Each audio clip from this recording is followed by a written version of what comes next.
Assalamualaikum warahmatullahi wabarakatuh. Teman-teman semua, berjumpa dengan Burin lagi di PPT Bernarasi untuk pertemuan kita. Insya Allah ini pertemuan di akhir ya untuk sebelum kita melaju ke UTS. Nah, di suasana Ramadan ini tetap semangat semuanya, semangat berpuasa, tapi juga semangat untuk belajar secara online.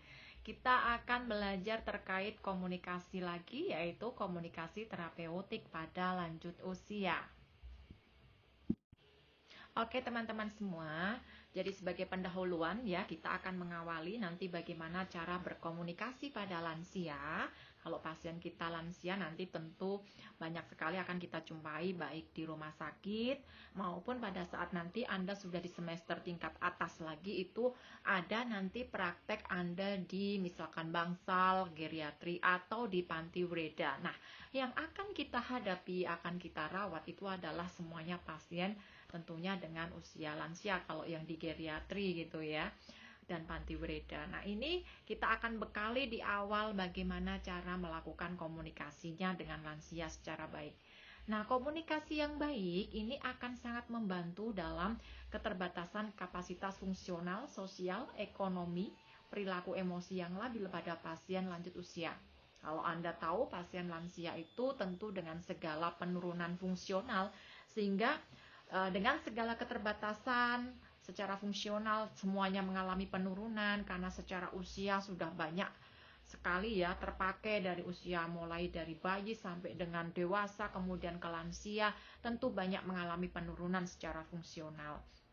Kemudian juga emosi juga semakin ke perkembangan lansia itu kadang nanti juga akan kembali seperti fase anak-anak ingin diperhatikan, kadang emosinya juga mengalami fluktuatif atau naik turun. Nah itu kita harus menyadari dan bisa memahami apalagi dengan penyakit-penyakit kronik yang dihadapi oleh lansia menyebabkan mereka juga akan berpengaruh pada segi perilaku emosi. Untuk komunikasi kepada lansia, tentunya kita juga memerlukan adanya sebuah komunikasi efektif sehingga nanti diharapkan tidak terjadi miskomunikasi kepada lansia. Nah, komunikasi efektif ini sudah pernah kita jelaskan ya yang dulu itu akan menjadi bekal dalam kita melakukan komunikasi di segala aspek, di segala jenis pasien dengan fase perkembangannya. Tak terkecuali yaitu pada pasien dengan lansia ini. Dengan melakukan komunikasi efektif, itu adalah kita pada lansia ini bisa mengikut sertakan siapa? Yaitu partisipasi pasien dalam membuat keputusan. Jadi ketika kita berbicara dengan pasien, lansia, jadi segala pengambilan keputusan itu kita bisa lakukan dengan memancing partisipasi dari mereka. Misalkan hari ini kita komunikasikan untuk berbincang-bincang terkait masalah kesehatannya, kita tawarkan apakah pasien bersedia atau menolak. Nah ini salah satu pengambilan keputusan. Kalau mereka senang, iya saya mau, tapi nanti jam 1 siang. Itu adalah keputusannya. Dan kita berarti harus mengikuti kontrak dengan pasien. Salah satu contohnya diajak partisipasi dalam pengambilan keputusan itu adalah seperti itu. Nah, dengan melibatkan partisipasi pasien dalam mengambil sebuah keputusan bersama dalam setiap kita melakukan komunikasi maupun kegiatan asuhan keperawatan kepada pasien lansia, hal ini dapat apa? Membantu untuk proses mengingat. Nah, mengingat tadi kontrak kan nanti jam 1 siang. Nah, ketika menjelang jam 1 siang kurang nih, kita akan mengingatkan ya. Oh iya, tadi saya kontrak dengan Mbak, janjian dengan Mbak atau Masnya perawat ini, itu akan membantu proses mengingat. Kalau mereka lupa, ya kita akan berusaha untuk merecall atau membantu untuk mengingatkan gitu. Jadi mereka pun akan berusaha untuk belajar mengingat. Kemudian dapat berpengaruh terhadap ketaatan dan kepuasan. Tadi keputusannya diambil oleh pasien kan, jadi pasti karena semuanya atas keputusan pasien, mereka pasti akan berusaha mentaati apa yang sudah diungkapkan, diputuskan oleh mereka. Dan itu tentunya akan menjadi sebuah kepuasan tersendiri bagi mereka. Karena kita tidak memaksa, semuanya berdasarkan apa yang diinginkan mereka, apa yang disetujui oleh mereka, dan apa yang diputuskan oleh mereka. Gitu ya. Kemudian berpengaruh terhadap emosional, bahkan fisik pasien lanjut usia. Ya, dan di sini karena kalau kita melakukan komunikasinya dengan menyenangkan, tentunya juga akan menambah hormon endorfinnya lansia untuk bisa lebih gembira, lebih senang, tidak marah-marah gitu ya, tidak temperamen lagi untuk secara emosional psikisnya ini, sehingga yang ada mereka senang gitu ya. Tekanan darah juga bisa terkontrol karena tidak marah-marah, karena kita menjaga mood mereka gitu. Ini yang terpenting bagi kita yang masih muda dalam merawat lansia, itu adalah bisa menjaga bagaimana suasana hatinya bisa senang. Di masa tua itu kita harus bisa membuat mereka itu bagaimana tidak berpikir berat, tapi bagaimana kita bisa memberikan suasana yang membuat mereka bahagia, senang, tidak banyak pikiran gitu ya. Nah, rekan-rekan mahasiswa semuanya, kita perlu tahu bahwasanya lansia itu memiliki kompleksitas masalah banyak sekali, dengan penurunan fungsional dari fungsi-fungsi semuanya kan akan berturun. Paru-paru, jantung, atau kardio, lambung, semuanya unit vitalnya itu sudah dipakai lama puluhan tahun, misalkan ada yang 100 tahun, 90 tahun, 80 tahun, bayangkan. Secara kesehatan, hal tersebut mengalami degeneratif atau penurunan fungsi itu sudah pasti. Sehingga tentu masalahnya akan banyak terkait kesehatan. Sehingga pasien usia lanjut ini bagaimana bisa menerima, biasanya menerima edukasinya itu atau konseling ini adalah pendidikan kesehatan semua ya. Terkait kesehatan itu biasanya lebih sedikit. Nah, ini harus menjadi pemahaman kita sebagai tenaga kesehatan next itu, bahwasanya lansia ini tidak boleh dikesampingkan. Tetapi bagaimana menjadi juga prioritas bagi kita untuk bisa lebih banyak memberikan edukasi terkait kesehatannya, edukasi terkait hal-hal yang bisa membuat mereka itu bisa bahagia, sejahtera dalam usia tuanya gitu ya. Jadi walaupun nanti ada pasien yang lebih muda, ini banyak sekali diedukasi karena pasien muda itu lebih mudah Bu untuk menerima komunikasi, penjelasan. Itu jangan sampai hal tersebut menjadi judgement untuk lansia. Tapi bagaimana kita juga muda ya diberi edukasi, pasien lansia pun juga jangan sampai dikesampingkan atau lebih diminoritaskan. Semuanya harus kita berikan proporsional yang sama gitu. Justru ke lansia ini kita harus lebih fokuskan dan lebih memiliki stok sabar yang luar biasa dan ketelatenan yang tinggi juga, karena memang dalam menyampaikan sesuatu nanti butuh ekstra untuk upaya kita supaya apa yang kita sampaikan bisa diterima dengan baik dan dengan mudah oleh lansia. Nah, ini karena survei kita kemarin itu di 2020 ya. Kalau di 2021 ini data tentunya belum muncul karena ini 2021 belum terselesaikan, tahunnya masih berjalan di bulan ini adalah bulan April gitu ya. Jadi kalau gambaran populasi lansia ini rekan-rekan, jumlah penduduk di Amerika yang usia lanjut itu adalah berusia 65 tahun ke atas, yang lebih dari 65 ini bisa mencapai 40 juta prediksinya di akhir 2010 yang kemarin lalu, dan akan meningkat prediksinya itu menjadi lebih dari 40 juta, yaitu 55 juta pada tahun 2020. Nah, ini peningkatan signifikan, ada sekitar 15 juta gitu ya. Kemudian peningkatan terbesar ini akan terjadi pada penduduk berusia 85 tahun ke atas, yaitu segmen populasi yang paling banyak terkena yang namanya demensia. Ada kelompok ya yang saya beri tugas untuk komunikasi pada lansia dengan gangguan kognitif, ini demensia. Nanti ini akan dikupas lengkap, jangan ditanyakan ke Bu Ririn dulu ya, karena nanti kelompok ada yang mau bahas. Nah, lansia ini banyak nanti segmen populasinya yang terkena demensia, tapi sebetulnya ada upaya pencegahan sih secara teoritis, ada banyak. Nah, ini semoga kita kelak kalau sudah lansia, semoga terhindar ya dari demensia. Nah, ini rekan-rekan gambaran populasi lansia, sehingga ternyata angka usia harapan hidup itu sangat tinggi, malah meningkat ya. Ini ada 85 tahun ke atas, ada 65 tahun ke atas, dan jumlahnya sangat signifikan, sangat banyak sekali. Itu adalah gambaran populasi lansia. Nah, bagaimana untuk di Indonesia, untuk gambaran populasi lansia di Indonesia diperkirakan ini terjadi peningkatan jumlah warga negara Indonesia yang lanjut usia yang tertinggi ini di dunia, yaitu bayangkan 414% hanya dalam waktu 30 tahun, dari 1990 sampai nantinya prediksinya 2025. Ya luar biasa sekali ya, berarti ada banyak sekali. Berarti nanti untuk perawat geriatri ini prospeknya ada banyak ini teman-teman, kalau Anda ingin konsen di keperawatan geriatri ya, khusus untuk merawat di lansia, ini banyak, berarti itu prospeknya sangat tinggi untuk usia lansia di Indonesia. Kemudian di tahun 2020 ini diperkirakan kemarin itu ya, jumlah penduduk lanjut usia di Indonesia ini akan mencapai 25,5 juta. Ya juga dahsyat ya, tinggi. Jadi ternyata sangat tinggi untuk angka usia lansia di Indonesia. Kalau tadi kita sudah mengetahui gambaran populasinya yang sangat tinggi untuk lansia ke depan, dan tahun ini terakhir 2020 juga sangat tinggi ya. Faktor apa sih yang mempengaruhi kita nantinya pada saat berhubungan dengan lansia terkait komunikasi? Nah ini, komunikasi pada lanjut usia itu dapat menjadi lebih sulit, itu akibat dari gangguan apa? Gangguan penurunan sensori yang terjadi pada lansia. Karena apa?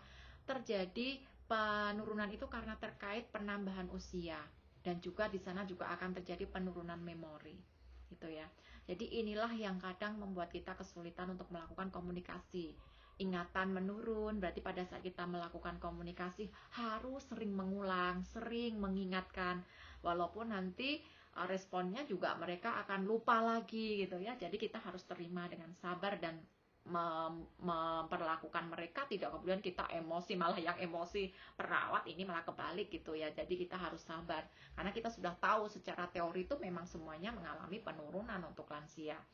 Sensori dari bagaimana melihat, mendengar pun juga mengalami penurunan. Kemudian kehadiran orang ketiga juga dapat mempengaruhi komunikasi. Kehadiran orang ketiga bisa memperkuat komunikasi ketika mereka mensupport kita dalam melakukan komunikasi dengan lansia.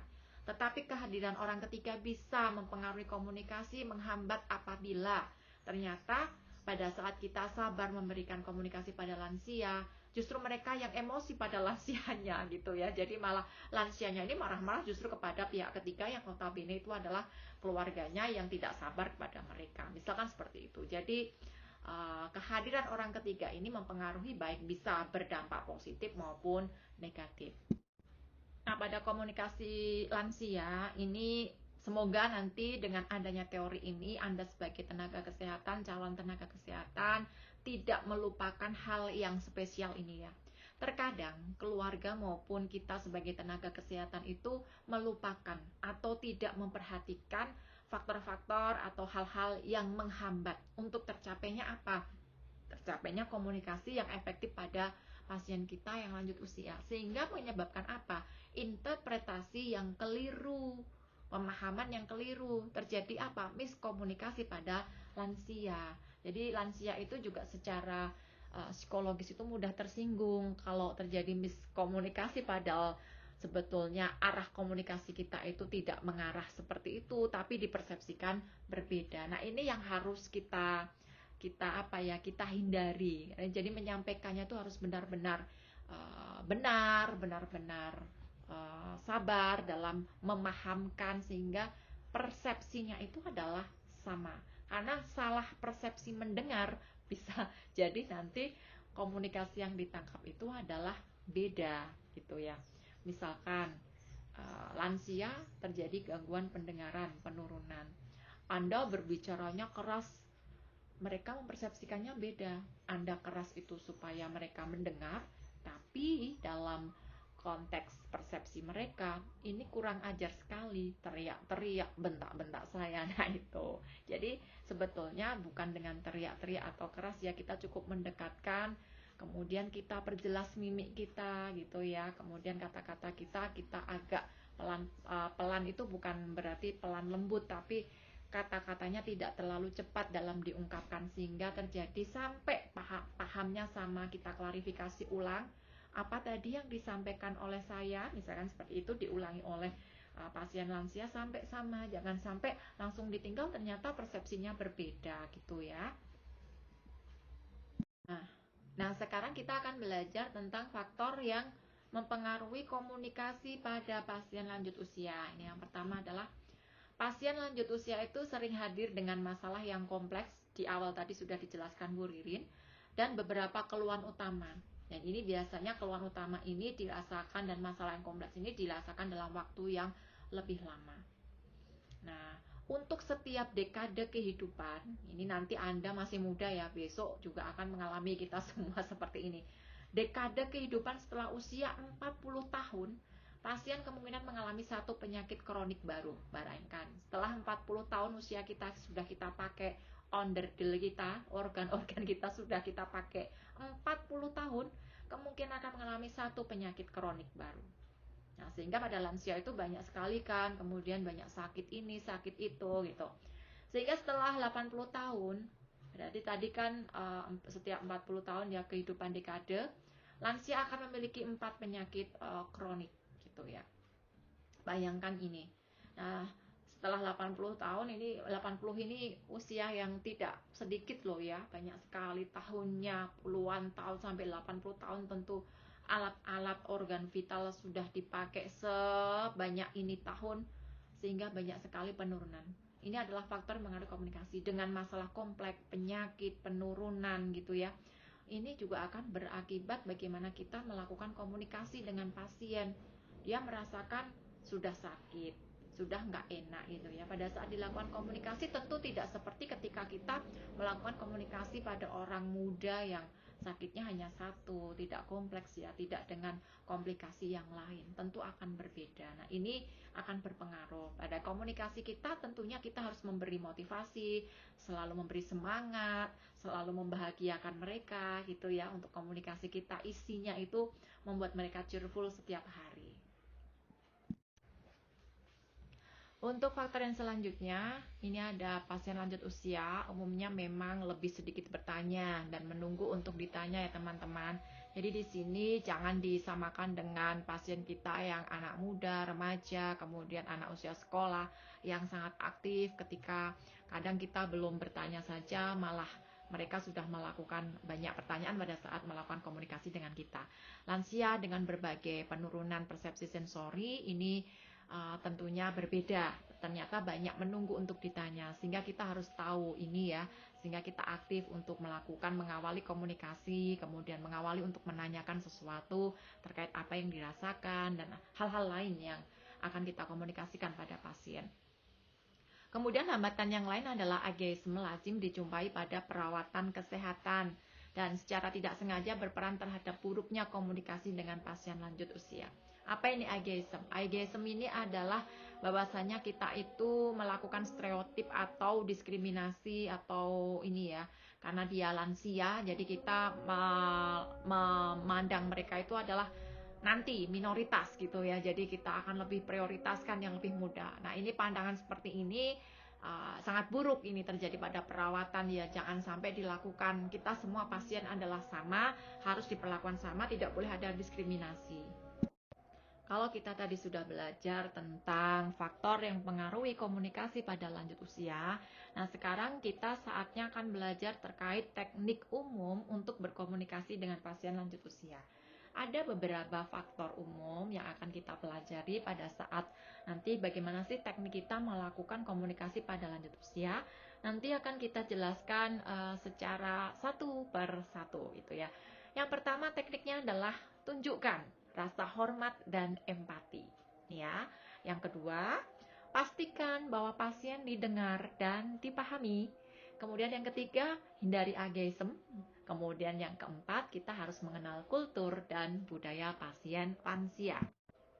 Yang pertama kita akan jelaskan ya, menunjukkan hormat dan empati ataupun juga keprihatinan seperti itu. Ini adalah didasari pada rasa hormat. Jadi kepada semua pasien ya, apalagi ini adalah pasien dengan usia yang lebih tua daripada kita pada lansia, lanjut usia, tentunya rasa hormat ini harus kita berikan yang lebih ya, rasa hormat yang lebih kepada pasien dan memahami, karena empati itu kan berarti kita ikut memahami serta mengapresiasi setiap pasien lansia ini sebagai sosok manusia yang unik, yang memiliki kelebihan, tentu juga memiliki keistimewaan maupun kekurangan. Jadi rasa hormat itu kita tunjukkan dengan sapaan formal itu sudah senang loh. Selamat pagi, misalkan nenek siapa seperti itu, atau kakek siapa, hari ini sangat ceria sekali, sehat ya kakek siapa, gitu senang sekali. Berarti mereka, wah saya diapalin nih sama perawat A, saya diapalin nih sama dokter A gitu kan ya. Kemudian pandangan mata, tunjukkan kita apresiasi kepada mereka. Jadi pada saat komunikasi kan memang tekniknya kita melihat ya, melihat ekspresi wajah mereka, memandang seperti itu, jangan cuek, melakukan segala sesuatu aktivitas tanpa melihat mereka. Jadi kita pandangan mata menunjukkan apresiasi, bahkan dari roman muka kita pun juga menunjukkan apresiasi wawasan positif gitu ya ke mereka, dengan senyum, dengan pandangan mata menunjukkan bahwasanya oh iya silahkan bercerita, berkomunikasi, saya siap untuk Anda, ibaratnya kata seperti itu. Sentuhan lembut di tangan, lengan, atau pundak mereka itu menunjukkan rasa turut empati dan perhatian. Touching ya. Jadi touching kita itu juga sebetulnya bahasa komunikasi kita menunjukkan perhatian. Jadi tadi selamat pagi kakek atau nenek sambil kita usap tangannya. Hari ini bagaimana? Sehat.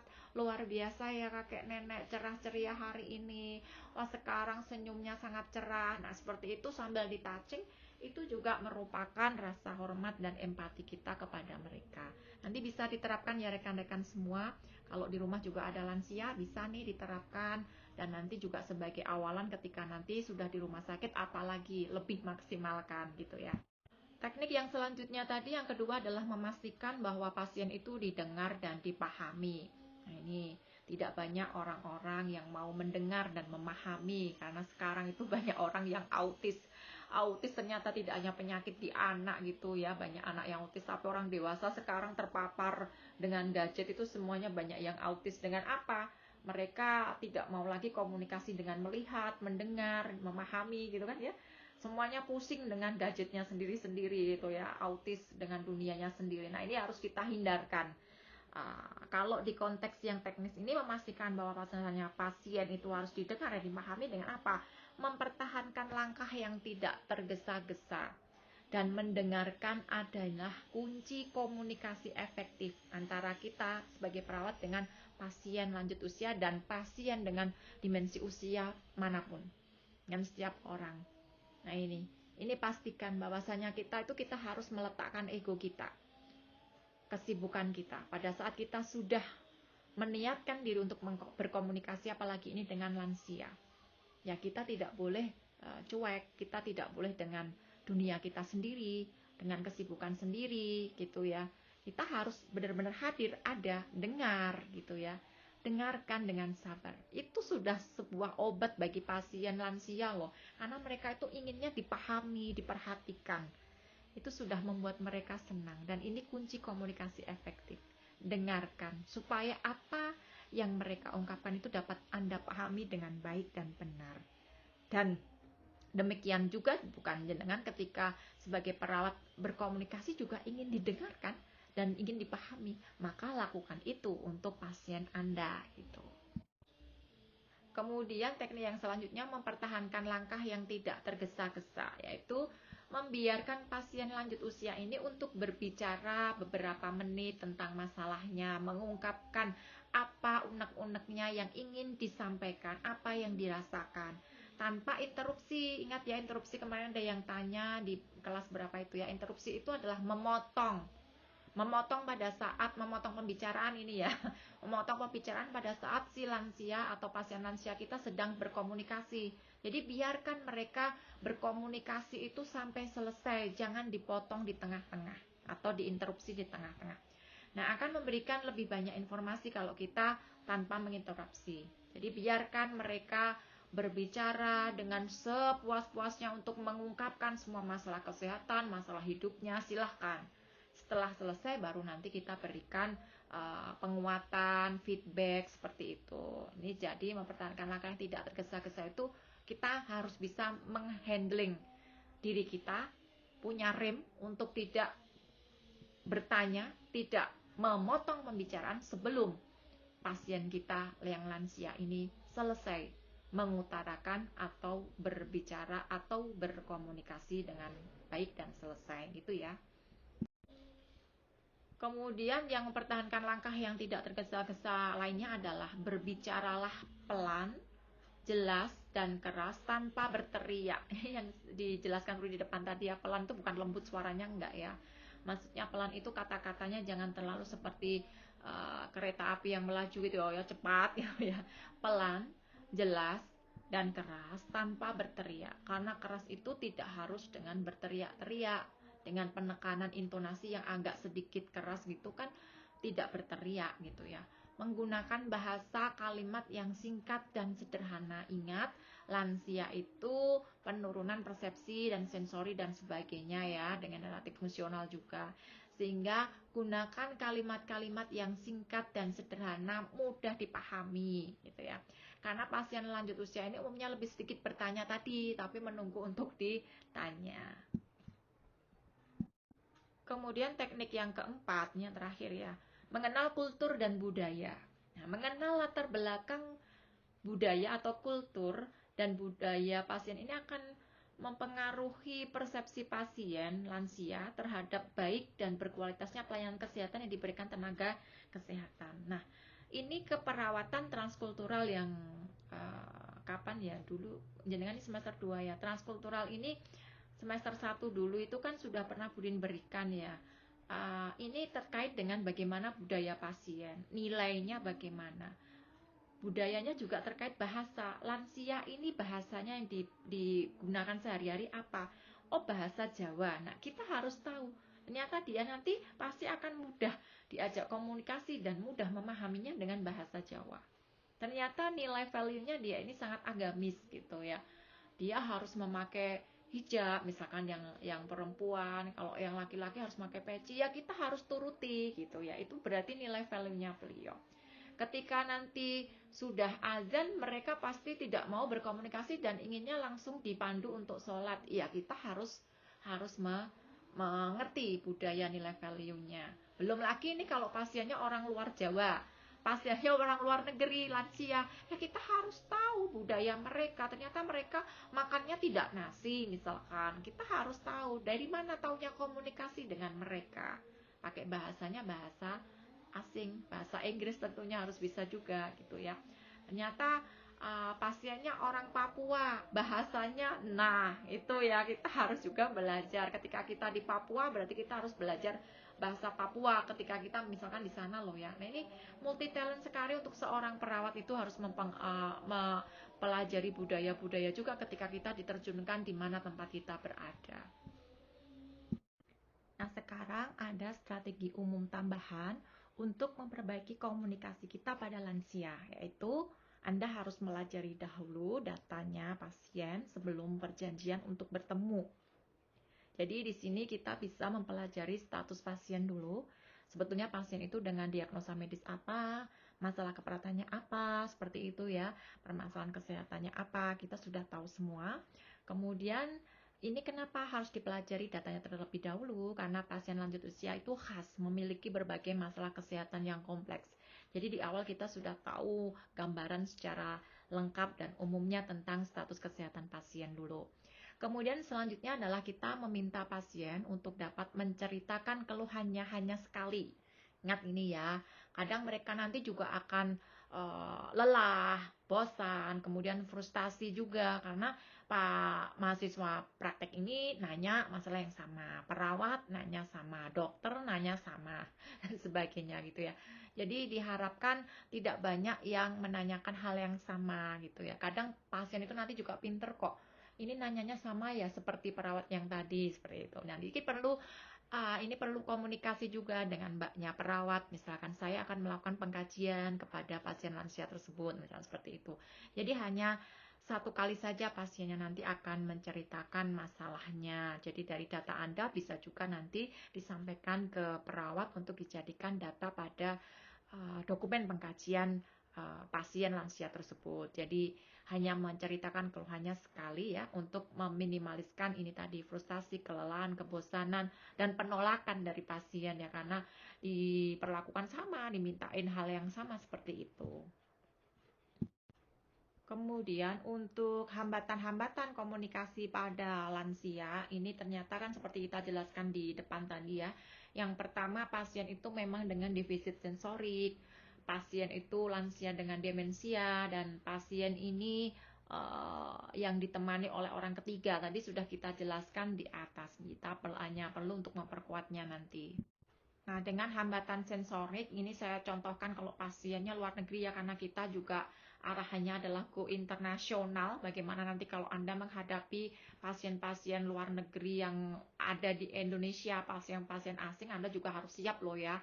Karena nanti ke depan itu sudah kita global ya, jadi tidak hanya mungkin rumah sakitnya merawat orang Indonesia saja atau sebaliknya itu ya, perawat pun juga sudah ada pertukaran ya, ada perawat asing juga yang akan masuk ke Indonesia. Jadi dengan defisit sensorik itu tadi kan ada persepsi pendengaran, penglihatan, semuanya dari kognitif juga demensia ya, itu semuanya sudah mengalami penurunan. Efek dari penurunan itu kadang mempersepsikannya beda. Take the pill in the morning gitu ya. Sebetulnya kan minumlah pil atau obat ini di pagi hari. Tapi pasien lansia itu kan karena gangguan dari atau penurunan fungsi sensorinya dari pendengarannya misalkan, mempersepsikannya berbeda. Ternyata rake the hill in the morning. Dakilah bukit di pagi hari. Pasiennya bisa langsung jalan lari ini karena disuruh mencari bukit ya untuk naik di sana gitu. Nah, ini salah satu contohnya. Nanti mungkin bisa ya di bahasa Jawa atau bahasa Indonesia yang menyebabkan persepsi berbeda, seperti dulu kita contohkan di komunikasi efektif yang dulu itu aja bukan ke manusia yang lansia, ya kan, komandan dengan pasukannya aja berbeda, apalagi ini dengan lansia. Tentu kita harus hati-hati ketika kita take the pill in the morning. Jadi kita pun juga harus membawa obatnya itu supaya nanti kalau salah dengar, salah persepsi ini tidak terlalu melenceng jauh seperti ini ya teman-teman. Jadi komunikasi itu ini saya contohkan untuk yang asing. Nanti jenengan bisa memahami, menangkap maksudnya Burin ini ya. Jadi kalau ke pasien itu juga harus menunjukkan, lansia itu harus menunjukkan kalau minum obat gitu ya. Misalkan minum obat ini satu, yang ini gitu ya, kita harus bawa obatnya, harus kita dekati, harus sampai terminum gitu. Jangan sampai nanti ternyata salah persepsi seperti ini. Nah, ini tadi ya, pasien dengan defisit sensorik visual, berarti penglihatan. Nah, berhubungan dengan lansia itu kan memang terjadi reduksi atau penurunan diameter dari pupil dan lensa mata mulai mengeruh ya. Kalau Anda lihat di keluarga Anda lansia, tentu tidak sebening mata Anda karena sudah dipakai lama gitu ya, bertahun-tahun, puluhan tahun. Nah, ini mempersulit untuk membedakan warna dengan panjang gelombang pendek seperti warna-warna biru, hijau, lavender itu ya. Ini akan berpengaruh, sehingga kita juga harus hati-hati ketika memang ada warna-warna tertentu seperti itu, dalam mengkomunikasikan juga harus jelas. Hindari warna-warna yang banyak sehingga mereka bingung untuk membedakan. Kemudian menurunnya elastisitas ciliary muscle, itu musculus ciliary gitu ya. Ini adalah muscle, itu adalah otot mata gitu ya, yang mengakibatkan penurunan akomodasi.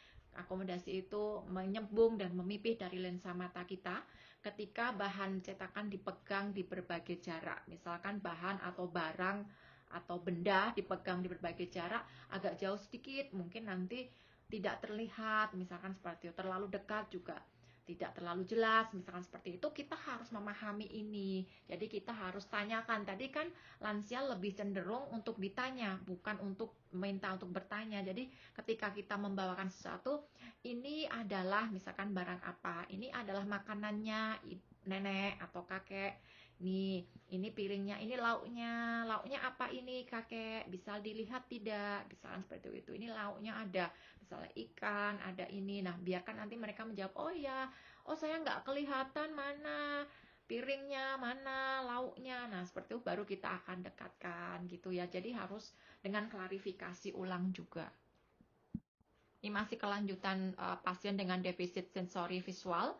Kebanyakan lansia ini mengalami penyakit mata ya, karena menurunnya ketajaman penglihatan. Misalkan kalau Anda sering jumpai lansia di sekitar Anda, baik keluarga, tetangga, masyarakat sekitar, itu adalah katarak gitu ya. Tuh, kemudian ada degenerasi makular, ada glaukoma. Kalau glaukoma ini nanti akan bisa tidak melihat. Ini tidak masuk dalam sebetulnya untuk apa itu katarak glaukoma, tidak masuk dalam pelajaran komunikasi. Nanti jenengan akan mendapatkannya pada saat di KMB gitu ya. Kemudian komplikasi okuler pada diabetes. Jadi kalau penyakit gula nanti juga dampaknya ke okuler di bola mata juga. Kemudian juga ada nanti katarak diabetike gitu ya, sampai kebutaan karena diabetes gitu ya, gula darah yang tinggi. Ini nanti di pelajaran KMB ya, kita fokusnya di komunikasi gitu. Nah, lebih dari 15% orang tua berusia lebih dari 70 tahun ini selalu keluhannya dilaporkan adalah penglihatannya buruk, dan 22% lagi melaporkan penglihatannya hanya cukup untuk jarak tertentu. Jadi jaraknya tentunya tidak terlalu jauh ya. Nah, ini yang harus hati-hati untuk pasien-pasien lansia, juga harus kita edukasi karena jarak pandangnya sudah tidak terlalu jauh seperti kita yang masih muda. Hati-hati ketika berjalan, ketika harusnya sudah tidak lagi mengendarai kendaraan, ini sangat fatal, nanti bahaya bisa accident gitu ya. Nah, kemudian setelah dari visual tentu juga ada hambatan sensorik pendengaran. Dan bagaimana pendekatan komunikasi kita? Berarti kan memang penurunan pendengaran itu lazim ya pada lansia. Tataplah pasien sehingga pasien itu dapat membaca bibir bibir Anda, dan Anda dapat menggunakan isyarat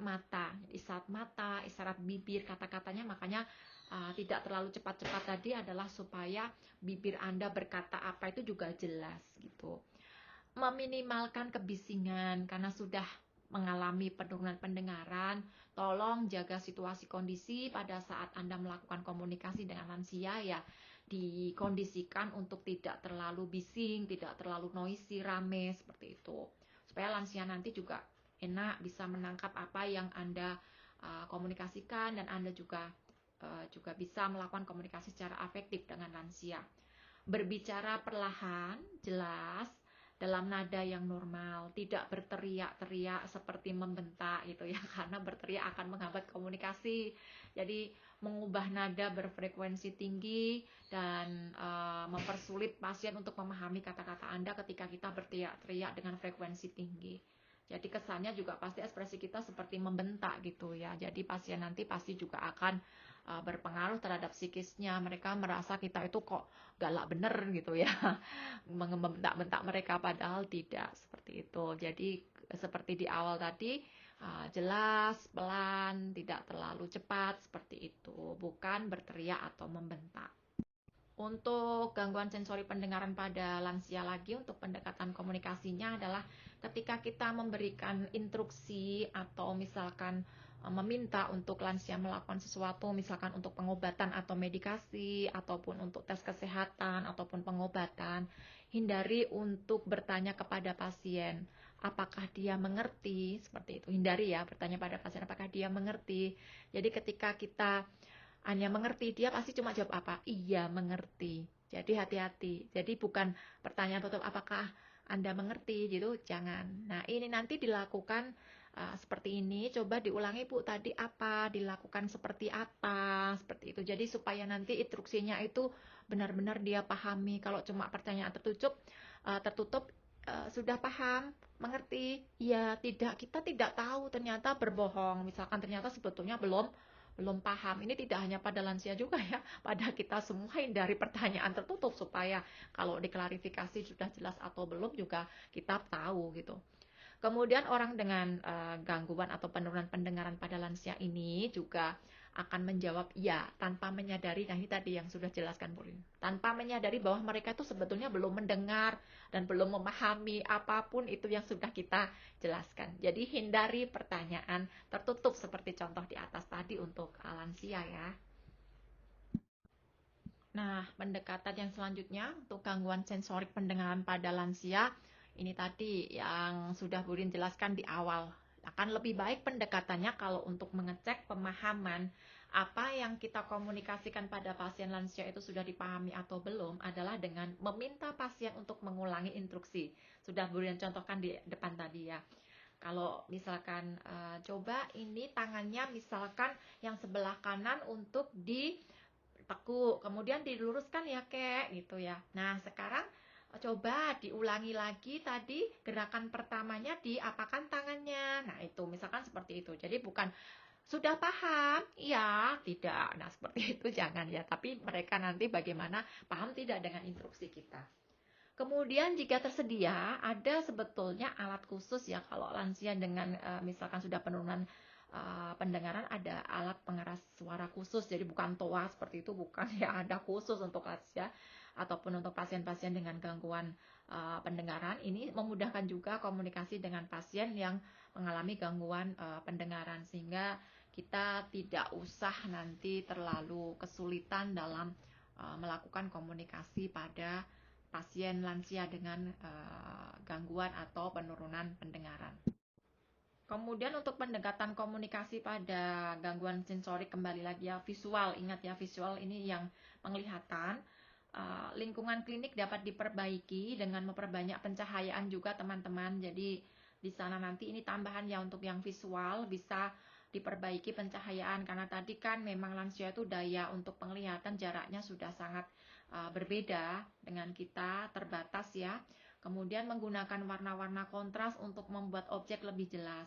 Misalnya untuk apa? Ini bukan kemudian seperti anak-anak itu ya, temboknya diberi permainan warna-warni, tidak. Kalau lansia ini bagaimana untuk area sekitar tempat dia dirawat itu, misalkan pintu, kursi itu dibuat warna-warnanya yang kontras, hindari warna-warna yang tadi ya gelombang pendek tadi yang di depan tadi ya, lavender dan sebagainya tadi.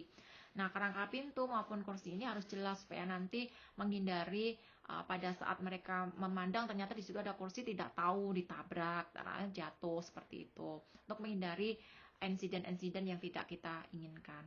Setiap bahan dengan tulisan harus dicetak paling tidak dengan huruf berukuran font 14 di atas kertas berwarna. Jadi kalau kita ingin komunikasinya dengan misalkan tulisan, ya tulisannya tentunya tidak seperti kita yang masih muda, tulisan kecil-kecil masih bisa jarak pandang jauh, bisa membaca, bisa melihat. Nah, ini harus kita minimalkan ukurannya ini 14, dan tentunya tulisannya harus besar-besar ya yang bisa terlihat.